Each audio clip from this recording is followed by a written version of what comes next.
It's Crystal Spirit, jumps it well again, he's jumped well throughout. Surcoat jumped it sketchily in third, behind Chateauneuf who's second. These three have drawn clear of Kaleidos. There's just one flight remaining. Crystal Spirit, the favourite here, comes into it, still galloping strongly, and he jumps it well. Crystal Spirit races away to the line with a good 8-9 lengths advantage over Chateauneuf in second. Surcoat's a clear third, and as they come up into the last 50 yards, Crystal Spirit is well clear of Chateauneuf. Surcoat making a shade of ground.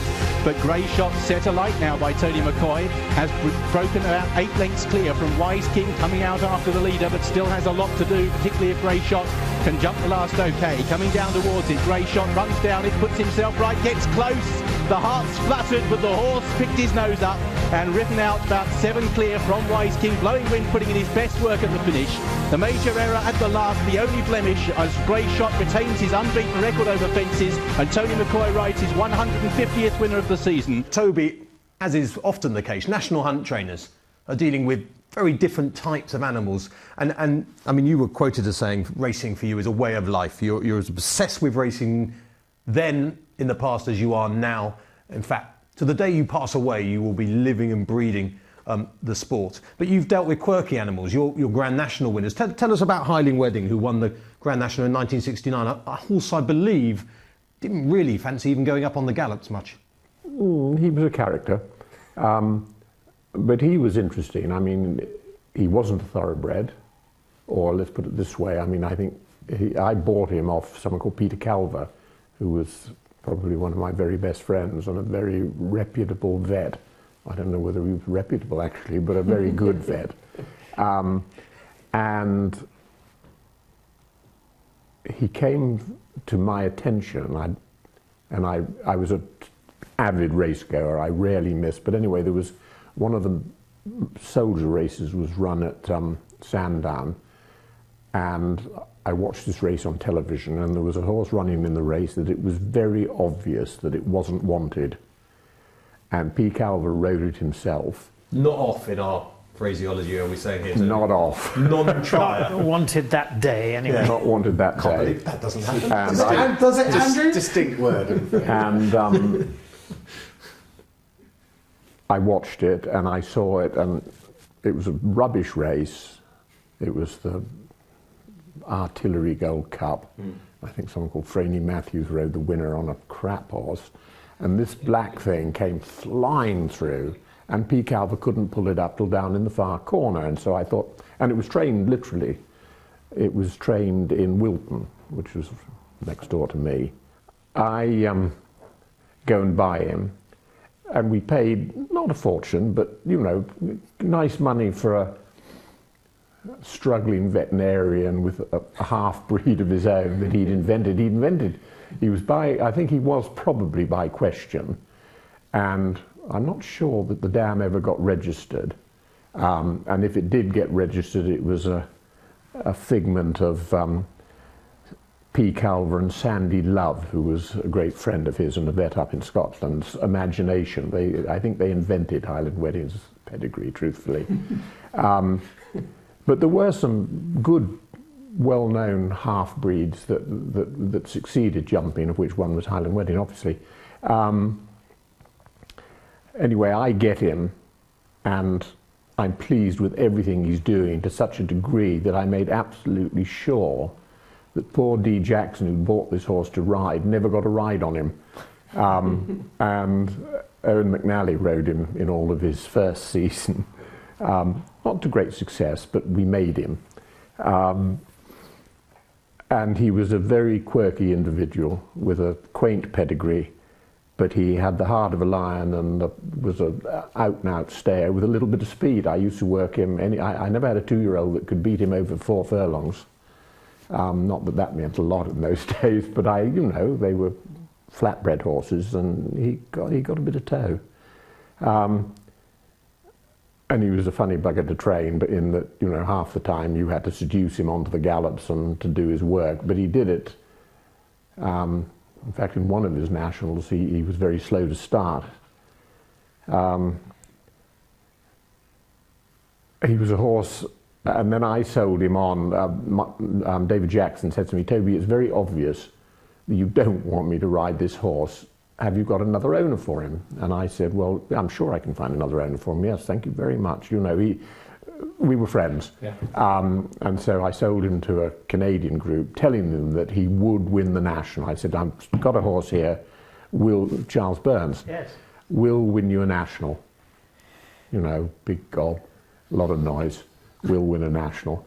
And the awful thing is, the first year he ran in it, he should have won it, or I think he should have done, in that it was the only race he ever ran in when he hit the front half a mile out or a mile out that he ever got beat in, and he only got beaten, and he pulled up and he was absolutely distressed, and I couldn't believe it. You know, I thought I was too good a trainer to send one in the condition that he pulled up in. I just couldn't believe it.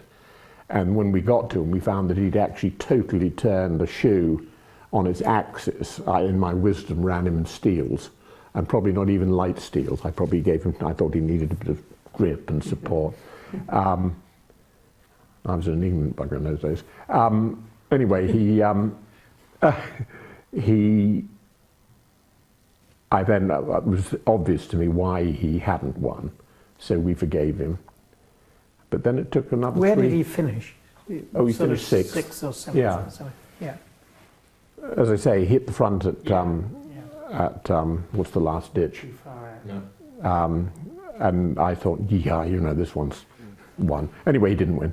And then he had he had a leg, so he missed one National, and then he ran in, I think he ran in the National before he won, and the one that he won, and Ian will tell you that I like a bet, but I never had the nerve for some reason. On the big occasions, I'd have 100 quid on Scaramannder, but I wouldn't have 100 quid on Highland Wedding, but I told everyone else in the world that I thought he was a certainty, because he was in such form the year that he won. I mean, he won all his prep races, and we had in stroke of luck in that his regular rider, who was a very competent rider, Owen McNally, got hurt, had a fall at Newbury, and broke, I think actually, well anyway, injured himself, and couldn't ride him in the race, and I got talked into, and by E.P. Harty, into giving him the ride, and it was the best bit of luck that I ever had, because he's remained not only one of my very best friends, but a guru to me, and we had tremendous fun and success together, and still do.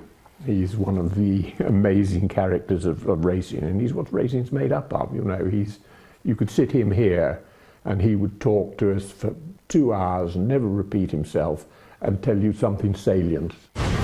They've come past the two. They've got just over 1.5 to run. Pagani just about in front, being pressed on the far side by, let's be honest about it, Palace Street looking very strong on this side with a furlong to go. And as they pass that marker, it's Palace Street who's come to show just ahead. Pagani under pressure in second place, and then let's be honest about it, Northern Goddess is next, followed by the Auction Pillar. But it's all about Palace Street now, staying on, but a length or two to spare at the line. Palace Street it is from Pagani. Here's the second from home, and it was a Civita who led. Lotus they picked on. Paper Profit is staying on. Dante's Reef, now he's asking this one to get closer, and there's no response at the moment. Sonny Lathushi next with Cameron Bridge. They're already over the final flight. A Civita's out in front by 3 lengths to Paper Profit. Lotus they picked on. Then over on the far side, Cameron Bridge. On the near side, Dante's Reef, who's found absolutely nothing. They're well inside the final furlong now. A Civita trained by Toby Balding is going to win for Tom Best. His biggest win to date at the line. A Civita wins. It wasn't just jump sources, Toby. Let's just stick with you for a second, because you've got such good story. I mean, you were mentioning you like to punt there. Always great when you do one of these interviews and someone finally admits they have a bet. I'm sure Andrew's compulsive as well, but you're probably not. We hope he isn't, because when he's stupid enough to give us a tip, it's always an absolute bloody disaster. Just of interest. But if he spoke to Uncle Toby, you could say, well, let's go back to the 1959 Portland, which, you know, you have trained some good flat horses over the years. And in the 1959 Portland, you ran a horse called New World, which I believe, a bit like Barry Hill, sort of set you up quite nicely. It absolutely did. He was a horse that I got with my renting of Way Hill. And I all along had said, and it was only because of what I thought suited me in training him, I'd said the race and it was a race that our father had always been desperate to win, the Portland Handicap. I don't know why that was the mecca of his particular flat racing desires, but it was.